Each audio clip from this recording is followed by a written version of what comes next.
Not sure what it meant, but we made no other plan. And through geography, homework and history, one thing was plain to see: the stars have plans for you and me. Summertime feelings with some cotton candy in my hand, waiting with high hopes that this year you will understand. We turn our engines on, pick out our favorite song, we make the tables turn. Some people never learn, no matter what it takes. We will stay up all night, waiting for the build-up. Or do I dare to tell you, oh, one of these days I gotta let you know how I feel inside. I don't wanna hide it any one of these days.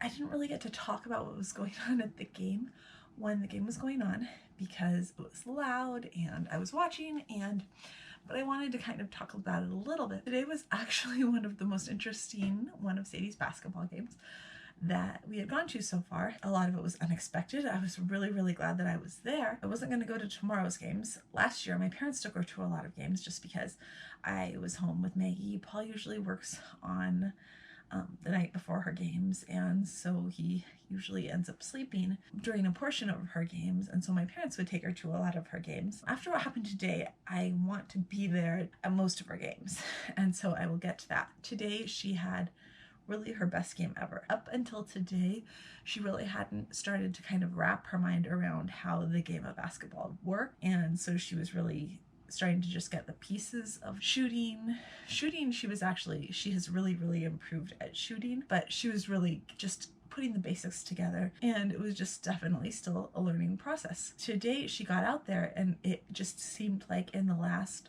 3 weeks so many things had clicked together, and all of a sudden she's setting screens and getting rebounds, and it was like she was an entirely different kid from last time where she was just so flustered. It was really amazing. She was in for like the first quarter, almost all of the first quarter, but then all of a sudden, before that, she used her inhaler before the games. If you're new here, Sadie has asthma, and she used her inhaler. My mom took it down to her, and she took 2 puffs before the game. She was kind of having a little preteen moment. She was with her friends, and she like went around the corner and wouldn't use it in front of my mom. Came back, brought it back to my mom, and then she went down and played. And during the first quarter, I was getting a little bit worried just because I saw her touching her chest over and over again, and I saw her go like this, and then she kept touching her chest, and her coach saw it too, and he took her out after she did it like 3 or 4 times. He took her out. He knows she has asthma. He put her back in at the end of the second quarter, and then she started the third quarter, and she was doing okay, but she just seemed a little bit less with it. And then all of a sudden she tripped over the girl she was guarding's foot, and she fell down really hard, and her coach took her out, I think because he could see she was upset then, and I had seen her touch her chest a few times then too. She went like that and she went like that, and I was thinking in my head, we need to come up with a sign. We need to come up with a sign that she can look up into the stands and let me know if she needs her inhaler. And our coach had also had a talk with her a couple weeks ago, or a week or 2 ago, where he said, just so you know, Sadie, if you ever need your inhaler, come to me and tell me right away, and I will understand. You will never ever be in trouble for asking for your inhaler. Let me know. But I was thinking that too. As I was sitting there, I was like, we need a sign so I know to bring it down to her and give it to her, or my mom can bring it down and give it to her. And at one point, the first time she sat down after she'd been touching her chest, my mom ran down there and stood above. It was like elevated bleachers, and the kids were down below like a balcony, and no one could sit down below. And my mom went down and looked down and asked if she needed it, and Sadie said she didn't need it, which I thought was kind of weird at the time. But anyways, I didn't really want to be overbearing, and so I just waited, and I thought, Someone will yell up if she needs it. Be calm, be calm. And Sadie's asthma has been really, really under control. She had, basically since last year, when she had her collapsed lung, it got better, steadily better, up until summer. And then during summer, it was really, really good. And it's been really, really good since then. And then she got sick. She got sick just before Christmas break. And I called the pulmonologist. They put her on prednisone. And she got better really, really fast when she was on prednisone. That's kind of where we are. She's been better. They had her using her inhaler pretty regularly while she was sick, but she's been better. She hasn't really needed her inhaler, maybe slightly more. But I mean, more from not using it at all and just being on the preventative stuff. That was like for the last more than half a year when she was not really needing anything. Since I've been sick, I go from I don't really need anything, I'm not on anything preventative, to I've been using my inhaler a lot lately too because of the sickness is a big thing for me. And it just so happens that so when I'm well and it's not allergy season, there's a good chance that I will even forget my inhaler if it's not in my purse, because I don't need an inhaler that often. And even if my asthma's kind of bad for me bad, I can usually just sit there and get through it. I don't have really bad asthma attacks. I just will, maybe I'll wheeze a little bit, but I can always breathe. Mine isn't as bad as Sadie's or Patrick's or Paul's. It's mild. So I know I should have my inhaler all the time. It's just, it hasn't ever been like important and needed enough that I remembered until I started having kids that needed them, and now I'm getting a lot better about it. And so today I was about to walk out and I looked down and I saw my inhaler on the counter in the kitchen, and I grabbed it and put it in my pocket, which was a really good thing, because suddenly after Sadie came out of the game, one of her teammates came running up and said Sadie needs her inhaler.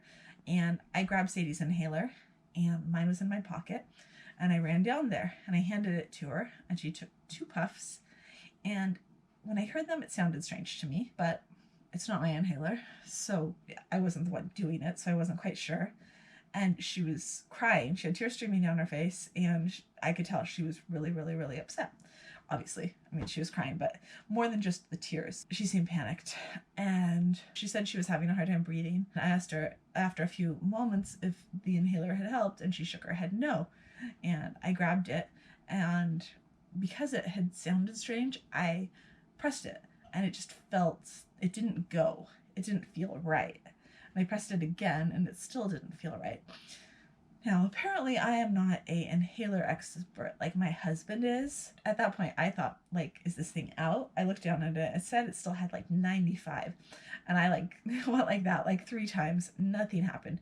So I stuck it in my pocket. I pulled mine out and I handed it to her, and I told her to use it. She used mine and took 2 puffs, and within a minute she was breathing normally. She had stopped crying. I asked her if she needed me to stay, and I stayed for 3 more minutes, and she was totally and completely fine and watching the game again.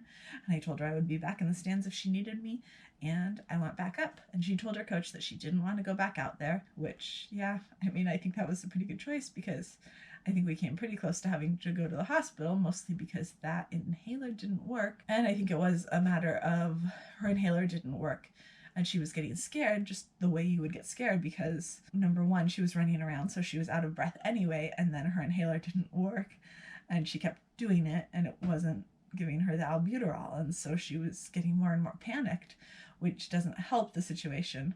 But when you're a kid, it's really hard to calm yourself down, because she was thinking this isn't working and getting more and more scared. It took a minute for me to be like, this isn't working, and not to go to the place where it didn't work last year, because there was a time when it didn't work last year, even when she was getting the albuterol, when we did have to go to the hospital, and that was really scary. So that was actually kind of where my mind went right away before I picked the thing up and pressed it and realized that it was the inhaler not working. So when I got home, I said it to Paul, and I said, I pressed the button. It should be full. It should have 90 left in it. It should be half full.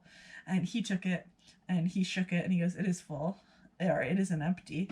And then he looked in it, and it was clogged, and he ran it under hot water, because he has had asthma much more aggressively and for much longer than I have, and he got it unclogged, and as soon as he like squirted it, then it was like a puff of white albuterol, and so that inhaler is working again.